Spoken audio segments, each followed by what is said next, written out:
Hi, everybody. Welcome, and thank you so much for joining us today. My name is Mario Alarreta. I work in people development and part of the team that manages programs like GPOS and Search Inside Yourself. And it's my great pleasure to introduce this morning to all of us, to all of you, Frederick Marx. Nominated for both an Academy Award and Emmy Award, Frederick Marx is a producer, a director, writer, and editor with 40 years in the film and the TV business.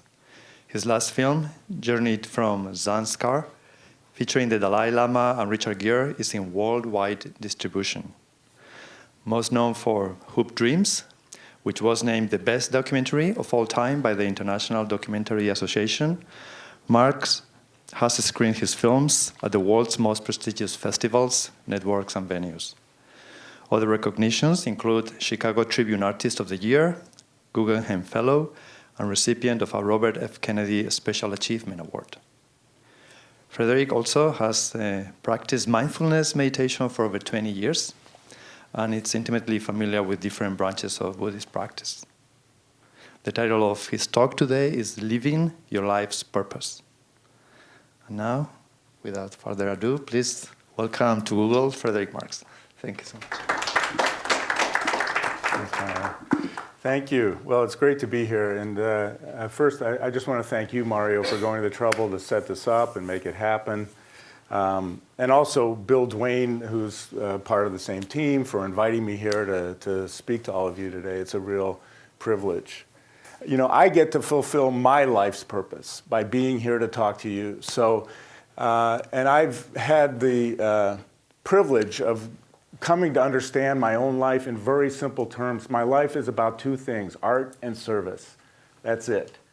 So this presentation today is the latter part of that. It's about service. It's about me coming to share some of what I think is important about what I've learned about life with all of you. And more on that point in just a few minutes. So what I want to do now is just share with you this film that we just finished last March. And this is going to be a lot of what we talk about today.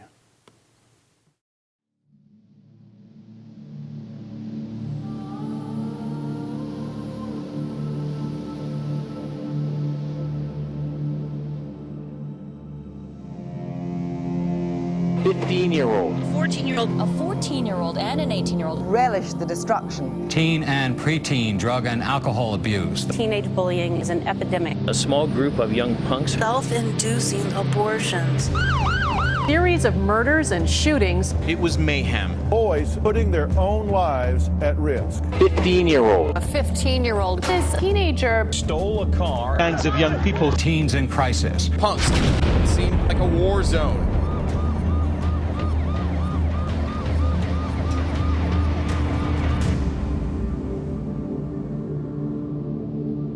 When a culture doesn't provide formal rites of passage or initiations, then you get usually destructive versions of it. Maybe if we had other ways for kids to illustrate their adult-like qualities, that they wouldn't resort to these antisocial ones.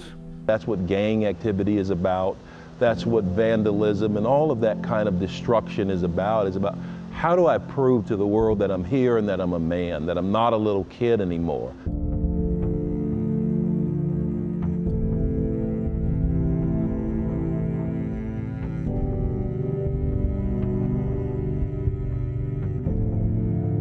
Young people at a certain age, it's very natural and important that they begin to challenge the values of their upbringing and of their culture, and to begin to look and go inward.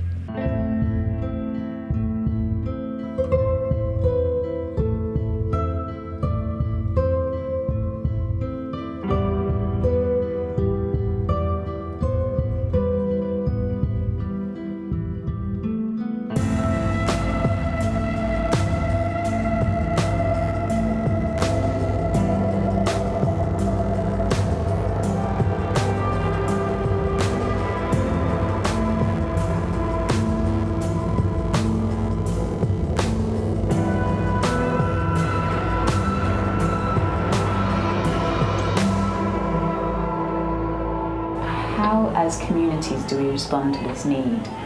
Our social infrastructure has broken down. Half of our marriages fall apart. Everybody's working so hard that community is in fragments. How do we come together to provide this for young people? Without a mentor as a companion, it won't work.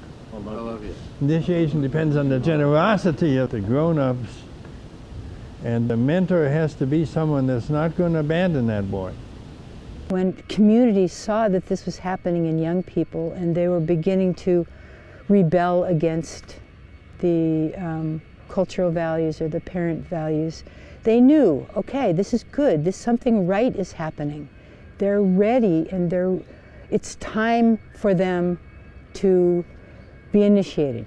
And so for the health of the community and the health of the individual, they created rites of passage ceremonies.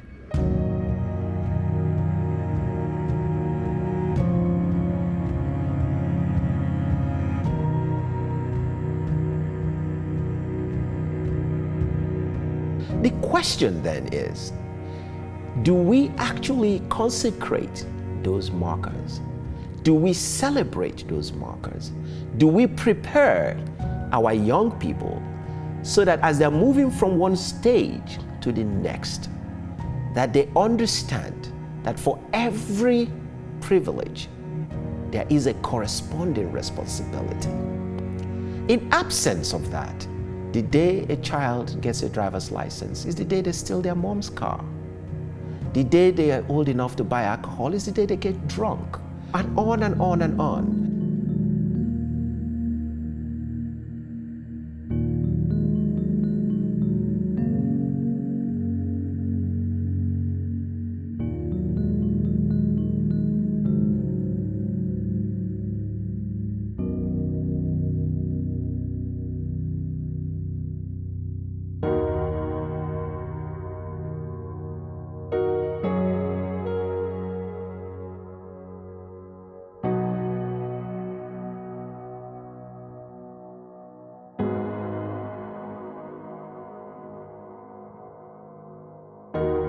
We are not addressing the needs of young people, and we have taken away, I think, from many of them opportunities to participate meaningfully in the community.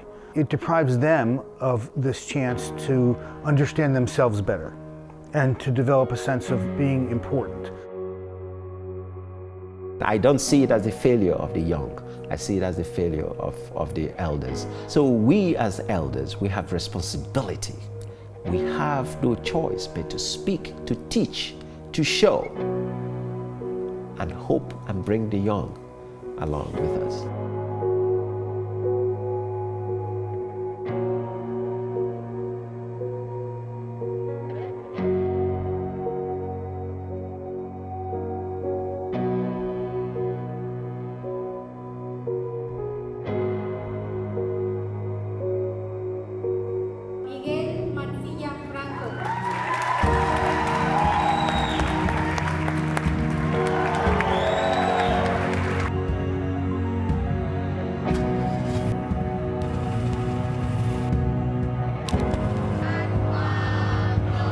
The human psyche so desperately needs ceremonial markings. It is like magic. We'll find that the community will be safer. We'll find that kids will be less violent, less confused, less suicidal. These are better than meds, better than going to the prisons and juvenile facilities.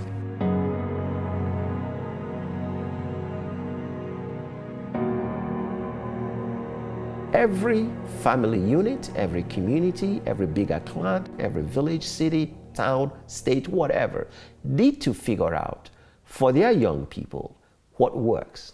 How do you initiate? Mother, father, guardians, I take my leave of you. I go away now to see a vision of my future. When I return, I will no longer be your child.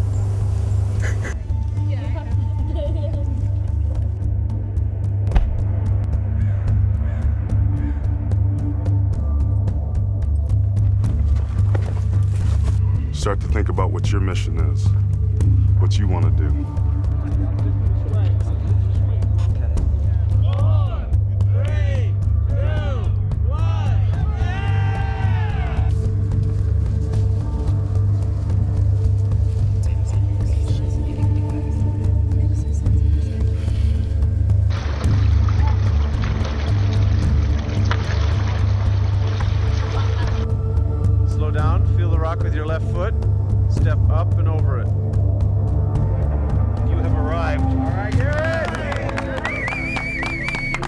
initiation and mentorship, this helped me by realizing that it's okay to cry, not just in front of like men, but in front of women, without feeling like you're any less of a man. After my initiation with women, every time I feel myself, like my foundation wavering, instead of needing to run to my husband or to these usual go-to people that are holding so much, it's my sisters, it's the women that can really hold me. We also have to ask, what's the community losing by not engaging young people?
The Creator put this person on the planet.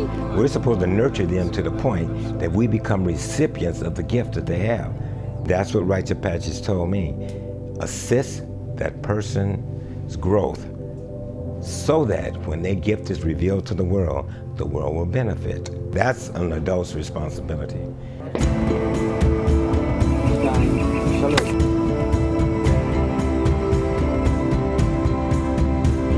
Call you a man.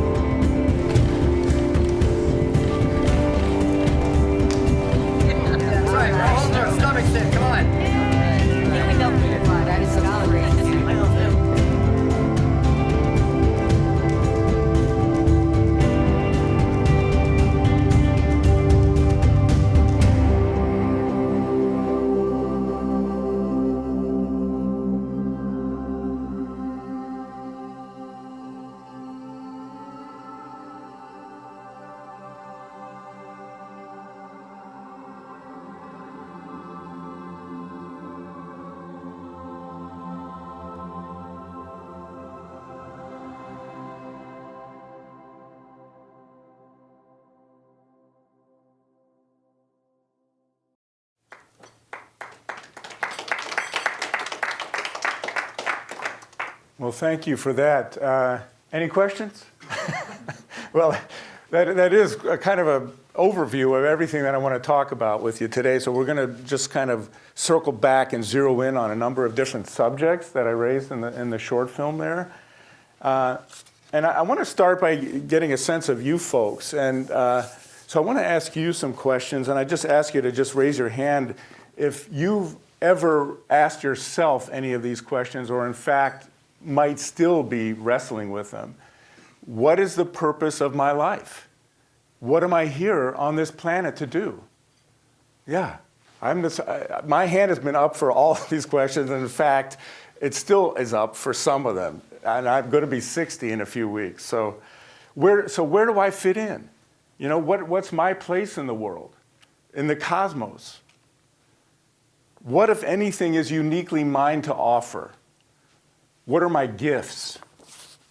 You know, the Native Americans use the term medicine. Their belief is that every human being represents a unique medicine that they are here in this lifetime to offer their community, their family, all of those around them. So what is your medicine? And how will I face my life's coming challenges? How will I get to be that man or woman that I've always wanted to be? When will I be accepted and honored as an equal among elders, among other adults in this society? And who or what is going to help me across that threshold of adolescence or young adulthood into older adulthood or more maturity? And in fact, am I still on that journey? So even though you all didn't raise your hands for those, my guess is that those questions hit reasonably deep. So the question that I ask myself is where can young people get answers to these questions? Who is out there to support them in uncovering answers to these questions for themselves? And then the biggest question I've asked myself is, are rites of passage and mentorship the missing link in youth development? In a sense, what I would call the unifying field theory of youth development. Almost a silver bullet, perhaps. So, this is the bucket of challenges that's facing us. You saw some of that in the film. No one is really connecting the dots and considering that initiation and mentorship, which, by the way, I think of as two halves of one whole. Mentorship is required before, during, and after any kind of initiation or rite of passage process. That's just one set of problems. There's also another problem. If we don't initiate girls and boys when they're young, they grow up and they live out their lives in suspended adolescence. And yeah, Charlie Sheen is sort of the perfect poster boy for that. But in fact, take a look around. We have adults, quote unquote, living out their suspended adolescence in all kinds of institutions across this country, right? Government, I tend to think of as Animal House half the time. It's a fraternity gone crazy. Corporations, other institutions. So we're all paying a price for that, for the uninitiated serving in these capacities. It's interesting too. I was looking online and I was curious how old Google was. And as you may or may not know, Google just passed its 17th anniversary this month, September 4th. That makes Google a 17-year-old. So I'm asking myself, well, what is Google as an institution doing to cross this threshold of adolescence into young adulthood? And frankly, I take it as a very positive sign, the mindfulness program that that's his last name, right? Ming started here, and that Bill Duane and Mario and others are implementing across Google land around the world. To me, that's emblematic of stepping into maturity consciously. And I really am curious to see what other kinds of steps Google might be taking in the near future to do this consciously. So long about now, you're probably asking yourself, well, was I initiated into adulthood? And if so, what comprised that experience for me? So for me, that journey began when I was 9 years old. My dad died suddenly of a heart attack. And I said goodbye to him, goodnight to him one day, and he had a heart attack in the night, and I never saw him again. So not only did I not have any closure with him, but on the way to the funeral, my uncle, his younger brother, he put his hand on my shoulder and he said, well, Freddie, you're the man of the house now. And I was 9. So the problem in that, there's a lot of problems, but one of them is how exactly am I supposed to do that? And I wanted desperately as a 9-year-old to take care of my mother, to take care of my older sister and my younger brother. But I had no way of knowing how to do that and how to grow into that responsible man that I wanted to be in my lifetime. And so, and of course, saying it doesn't make it real, right? I needed initiation. I needed education about becoming the man that I wanted to become.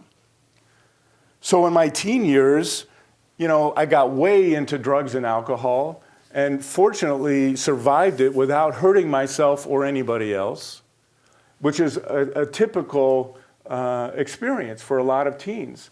Unconsciously, in my view, seeking that experience of initiation, wanting to push themselves to the edge, but not having societal mechanisms to hold them and keep them safe. So I never got that mentorship. My uncle didn't stick around to show me how to become that man that I wanted to be. I never got it from any other men. They weren't there in my life. Fortunately, I did have, starting in my late 20s, a mindfulness practice. And it started with Buddhism, as I practiced Buddhism, and I did a chanting practice. And then it eventually led to long meditation retreats, a daily meditation practice. And now, it's really one of the fundamental pillars that holds up my life, along with so-called men's work and this rites of passage work. The two of them together are really what sustain me in my lifetime. So, you might be thinking for yourself, well, what is it that sustains me? And what was, or did I have a rite of passage? So for me, I finally had it as I was approaching my 40th birthday. It was almost exactly 20 years ago in Chicago that I took a weekend workshop with a group called the Mankind Project, a workshop called the New Warrior Training Adventure. 48 hours, you come at 5 p.m. on a Friday and leave at 5 p.m. on a Sunday. And I finally had that experience that I so unconsciously craved as a teen. And it taught me a number of really fundamental things. It taught me about accountability and integrity. As a young boy, I intuitively knew I wanted to be a man who could walk his talk, that when I said something, it was going to happen, and people could rest assured in that. But I didn't know how to sort of make that happen. And I also didn't know what to do in the case where I had to renegotiate some agreement. So that's something that I learned on that weekend, was about how to walk my talk, how to be a man of integrity, and how to exercise accountability in my ongoing daily life. Another thing it taught me was about emotions, about how not to fear my emotions or hide my emotions, but actually how to learn to recognize them and to integrate them effectively and meaningfully in my ongoing life. And for most of us, as men especially in this culture, obviously that is something we are not taught by the dominant culture, right? If we're given any outlet at all for our emotions, it's usually anger, and that's about it. So that was a revelation for me, huge, that I could actually access some of these things like fear, like grief, like anger, and use them as energizing tools to live the life that I wanted to live as a man. The other thing it taught me about was what we call shadows, which is a neo-Jungian term, Carl Jung, the Swiss philosopher and psychologist. Shadows are the dark side that's in all of us. Every human being has a dark side. All of that we hide, repress, and deny, that we do not want to admit is true for the beings that we are. So it took 50 strong men on this weekend workshop to basically hold up a mirror to me and say, take a look. This is you too. And you need to own these parts of yourself. And if you don't, you're going to be dangerous. Because what happens is, if we don't acknowledge and own the shadows that are in each of us, they'll leak out sideways. And before you know it, we'll be beating up on children or domestic partners, or abusing ourselves, again, through drug and alcohol abuse. Whatever it looks like, whatever form it takes, that shadow-driven behavior comes from some fundamental misunderstanding of who we are as human beings. A lie, if you will, that we took on when we were young. I'm not good enough. I'm not worthy. I don't deserve success. I don't deserve happiness. We all, in a sense, carry some of these lies. So the other thing, a number of other things that it taught me, but one of them was how to live in a community of men cooperatively rather than competitively. I had no idea that was possible. Being a child of this dominant culture, I thought, well, men are supposed to compete. They're supposed to compete for scarce resources, jobs, money, women, whatever. To experience men in that environment where I could actually see and touch, if you will, their open, vulnerable hearts and have them do the same with mine was huge. It also taught me a little bit about my mission or my life purpose. And everybody has one, in my belief. They just need to be supported in finding it. And that's something way bigger than your job or even your career.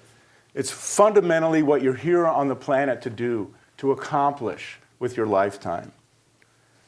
And lastly, it taught me how the meaning of life is to be found in service and not in consumption. And that's, of course, the dominant message, right? Despite what the bumper sticker says, whoever dies with the most toys wins, you know, we're actually here to serve and support each other. And the big undelivered information from the dominant culture is that that's actually where happiness lies. That we'll actually be happier as human beings if we can see the impact of our actions on those around us and how it's making their lives better. So that's where I first learned that lesson. So those are just some of the lessons that Rites of Passage teaches. Now, you just saw this definition in the movie, so I'm not going to spend a lot of time on it, but I just want to go back over a couple of key parts of it. So, you know, the old maxim is true that it takes a whole village to raise a child. Parents can't do it alone. And doing so, reaching out as a parent to a neighbor or to a coach or to a teacher, you know, or a friend of the family, actually helps rebuild this torn and broken fabric of community and that we all suffer from in this modern world, broken and torn communities. So that's one key thing. The other is perceived to be transformative by youth. You know, it's not for us as adults to say, okay, you've arrived. You're a young adult now. You're a man now. You're a woman now. We need to have them evidence this. And they don't do it through language, by and large, although that's part of it. They say, wow, I can't believe what I've just experienced, but man, I am a different human being. That's great. But we need to see it in their eyes, alive, right? We need to see it in their body movements. You know, there's some excitement, there's some aliveness there, and some groundedness there too. So the other thing is offer increased status, right? They need to know that they've arrived. You know, they're equals now with us as adults. And voting, drinking, driving, you know, having sex, they're not enough. We need to ritually consecrate these moments in time and ideally come together as community to celebrate and acknowledge the learnings, the education that has preceded it, that has justified this moment where we can celebrate these young people for this passage. It's fundamental.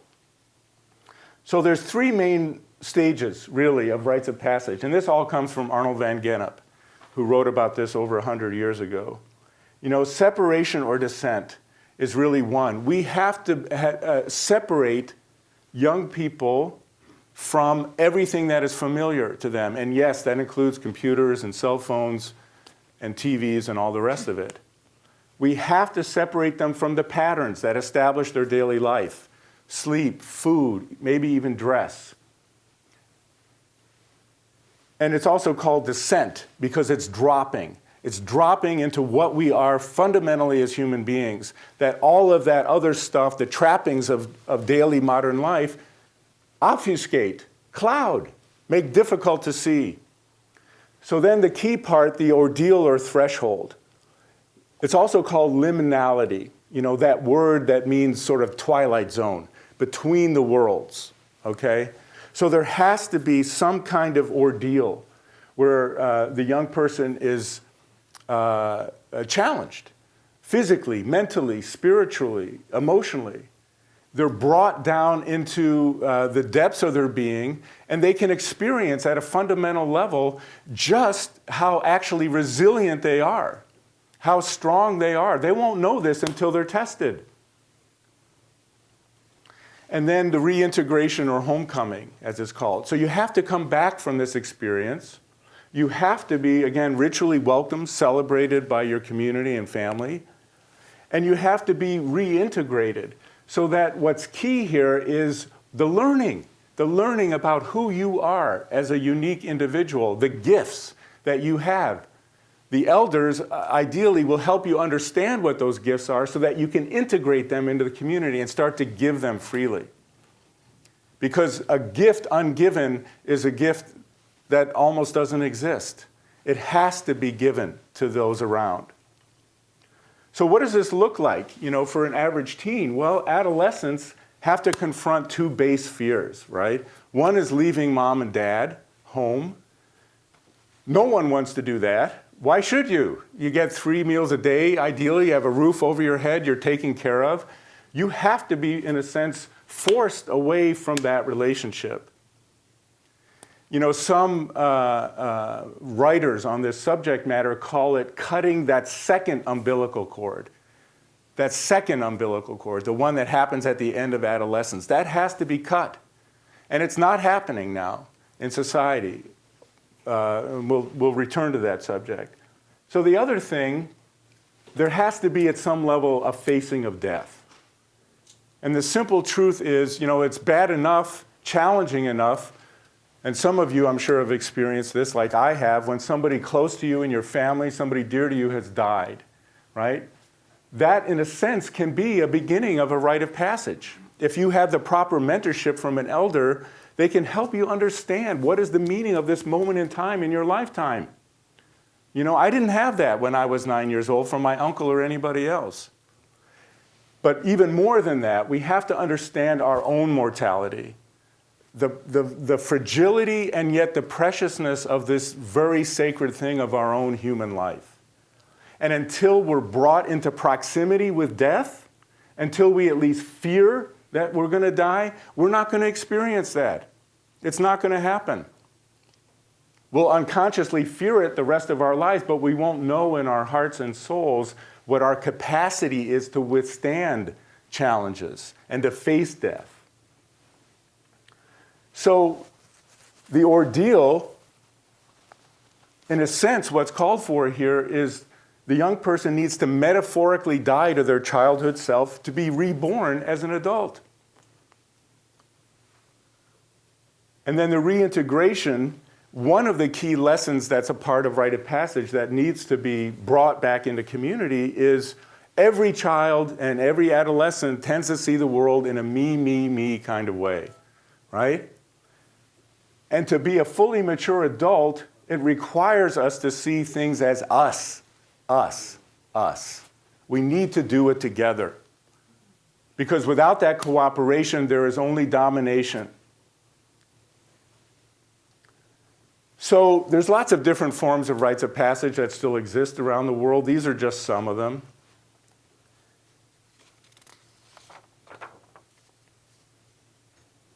And it's interesting because, all of the damage that we've done to indigenous cultures around the world who have understood for thousands of years, the African proverb that you saw at the beginning of the film, if we do not initiate the young, they will burn down the village to feel the heat, right? It's a beautiful proverb. Indigenous cultures in their own way across the globe have understood this. So it's interesting because some of what has survived in time are some of these ceremonies, some of these processes. But I'm curious, are any of you Jewish out there like I am? Okay. I don't know about you, but when it was like my friend's time for bar mitzvah, there was one question that came up. What'd you get? What'd you get? It was not like, how are you transformed? Are you a different being? Do you feel like a man now? Right? And that's just an example of how so many of these processes that still have survived to this day have been co-opted by consumer culture. And they've lost that essential potency that's required to drive transformation and make it happen. There's a couple of other sort of key fundamental lessons in my experience that result as a process of healthy rite of passage or initiation. Knowing your place in the cosmos is one of them. You know, there's a fundamental paradox that's, I think, at the essence of every human life, and that is, and I was reminded of that a couple days ago when I was watching the beautiful blood moon in the eclipse. I don't know if any of you saw that. How small and insignificant we are at one level in the greater scheme of the cosmos, right? We are specks of dust. But the other half of that paradoxical equation is that each of us is immeasurably powerful. Immeasurably. And that there's literally no limit to what we can manifest and how we can impact and change the lives of those around us. So holding that paradox and in fact experiencing it almost as in a bodily way is a fundamental part of a healthy rite of passage.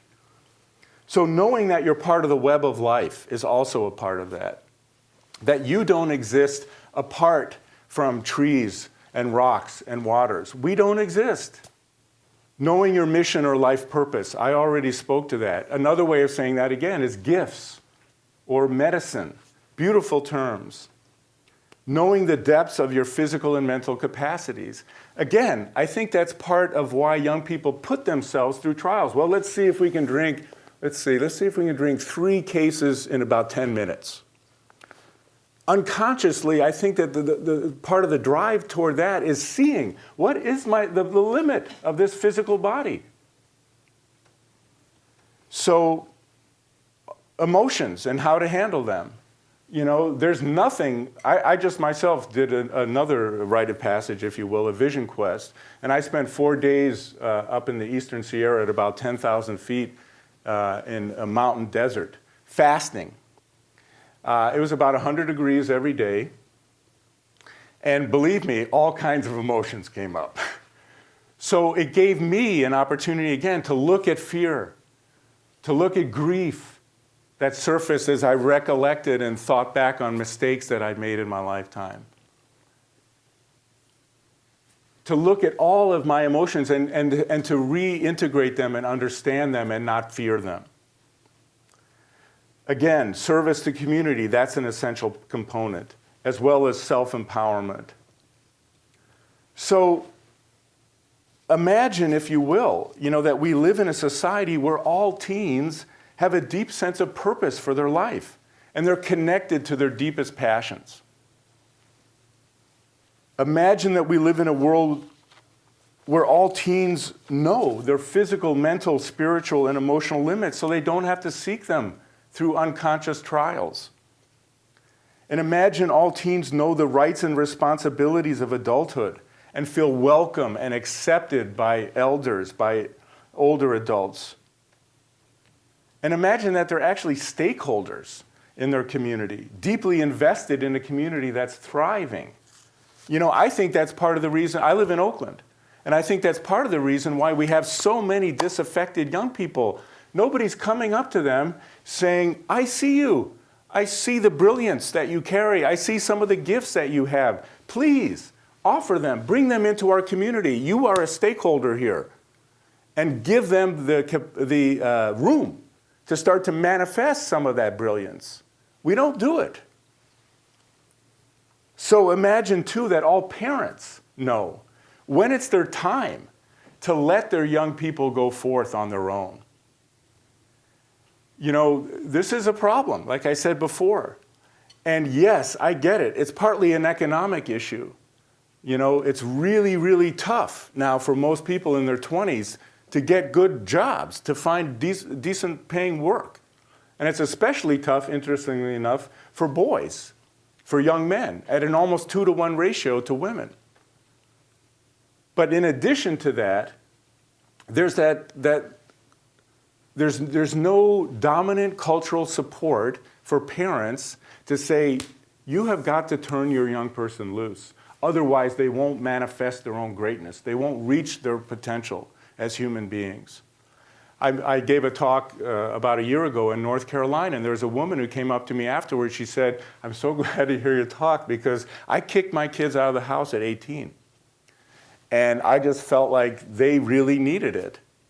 And, you know, my point is not to condone or condemn. I don't know her, and I don't know her kids or her situation, whether it was the right choice or the wrong choice.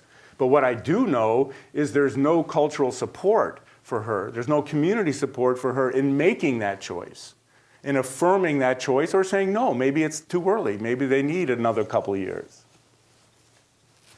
So, and lastly, imagine no more suspended adolescents running the country. How sweet would that be?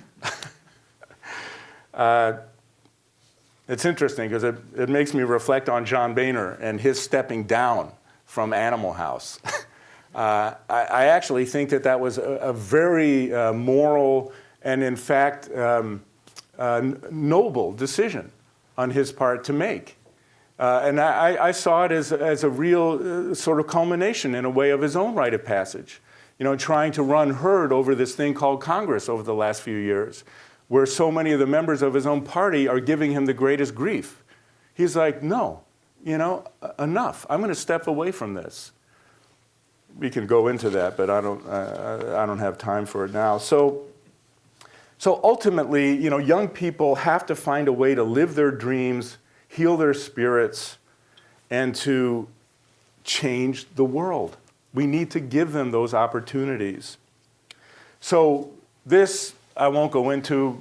This is some of what we're doing. This is what, you know, as I said, I'm about art and service, right? I am not the ideal selected guy to head a social movement, and yet that's what I found myself doing because I didn't see anybody else doing it. And I thought, this is essential. We have to do this. So these are some of the things that we've been doing over the last few years to really try to reawaken the adults of this world to their responsibilities to young people. So let me share one last film with you, and then I'll close here. So, you know, this is the voices of the young people speaking for themselves about what it is that they need. There's so much struggle that our kids are going through. Kids don't have the attention even from their parents because they're so busy working. What's our world going to be in the future, our generation? Like, what are we going to do? How are we going to step up to the plate? We have the opportunity to help other human beings out, and I kind of feel it's our responsibility too. So I'll need to be more giving, and I'll need to be disciplined to know what should be going on. Sometimes I feel like I need there to be an adult for me to be able to talk about it, you know, about sex and drugs, and I fear it because I don't know about it. Don't be afraid to take risks. It all starts with one person, really. One person can change the world. If you respect me, I will hear you. If you listen to me, I will feel understood. If you understand me, I will feel appreciated. If you appreciate me, I will know your support. if you support me, As I try new things, I will become responsible. when I am responsible, I will grow to be independent. In my independence, I will respect you and love you all of my life.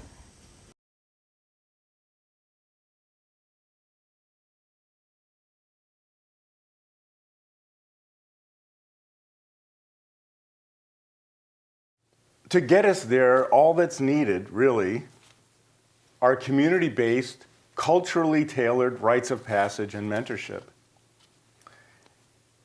And the promise that's before us is that if we do that, then all our young people, in their independence, are going to love us and honor us for the rest of their lives.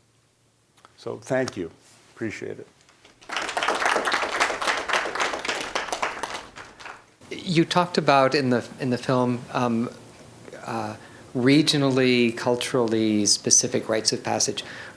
I was involved in a summer mathematics program, and I know maybe other people here have been involved in like the first robotics program, and there was those sorts of experiences for people who were mathematically inclined or technically inclined. But that was a very specific rite of passage. It wouldn't work for lots and lots of people, but it really worked for those people. What about those kind of individually specific rites of passage? Well, it's absolute. I'm not sure what you're asking. I mean, it's wonderful and it's appropriate, and that was right for you, and that's great.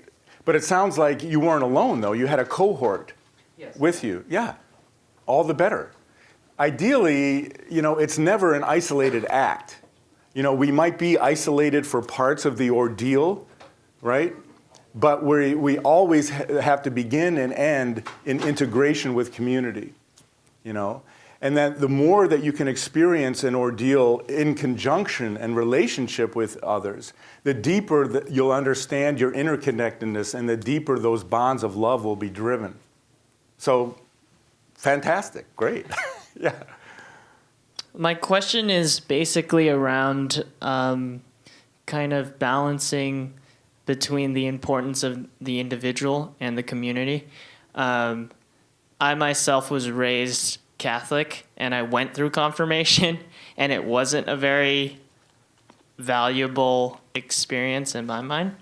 But so what I'm wondering is, how do you ensure that these rites of passage in some ways don't become codified to meaninglessness when everyone around you is going through the same rite of passage, such that it doesn't mean anything to you because everyone else is doing the same thing? Well, again, that gets back to the definition of the efficacy of a rite of passage, right? We need to hear the testimony from the young people themselves. They have to be the ones to say, I'm the proof of the pudding, this worked. And if it didn't, then we need to offer them something else. But that's the function of elders in society too, because they're constantly alert to the responses that the young people are giving. And they can see, well, Joey's not really responding to this. What does he need? What do we need to do with and for him that's going to give him a deeper experience? So that's essential. And it's interesting too, I'll use your question to spring off a little bit. It's both and, meaning if you're Catholic, great. Ideally, we have Catholic confirmation as rites of passage that are potent, that actually do what they're designed to do to grow you into that man you want to become. But we also have to make room for Catholics like yourself who say, I don't want that. For whatever reason, we have to respect that too and offer them something else that will also give them an opportunity to discover their gifts, but maybe outside of that Catholic context. I know there was a slide that mentioned the 3 phases of the rite of passage. Is there any sort of research more specifically into various things to do? I know, for example, there's like a lot of research with psychedelics on exactly how they help and exactly what doses and how to make this process something you could almost count on for people who are dealing with cancer or dying and stuff like that. But is there a way to use research and science to understand what these tipping points are for people? And when, I know it's a lot of behavioral stuff, which then means lots of people locked away for however much time and then lots of funding to do that. But I think everyone would agree depression's bad, suicide's bad, binge drinking's bad, and all that stuff. But to have the cultural shift to understand that it's something that is logical and actually really important and good to invest in, just like college or everything else, that maybe it's something, again, this shift away from, I think, our approach to drugs and the same thing, an approach to rite of passage is such a long change to engender culturally. And just, I guess, maybe the specifics around research around that or the process. I think on one of the slides you mentioned the YMCA, trying to collaborate with them. But just where does the rubber actually meet the road and how to tip people's perspective into taking action and getting involved? Well, that last piece is a little bit different, but the substance of your question, I can say, I'm sure there's scientific evidence that sort of is in formative stages around this stuff. But, this work is so new that a lot of the data is just now starting to come in. And it's coming in very sort of rudimentary forms. You know, sort of, there's a group in San Diego called Boys to Men. So they have statistics that verify that attendance goes up, grade average goes up, et cetera, for high school boys who attend their program, et cetera. But by and large, we're still in the very early stages of sort of scientific evidence that you're alluding to. But the whole issue of drugs that you raise is also an interesting one, because certainly many indigenous cultures throughout the planet use psychotropic plants as part of the initiation ceremonies. In fact, ayahuasca, you know, which most of you are probably familiar with, it's come now to North America from South America, was used fundamentally for that purpose for many years. And there's also Martín Prechtel, who wrote many wonderful books about Central American initiation, the native Mayan people. One of the things that he talked about was how one of the first exercises they would do with the elders, they take the boys out in the wilderness and get them drunk as skunks so that they could begin to experience that, but in a safe and contained way.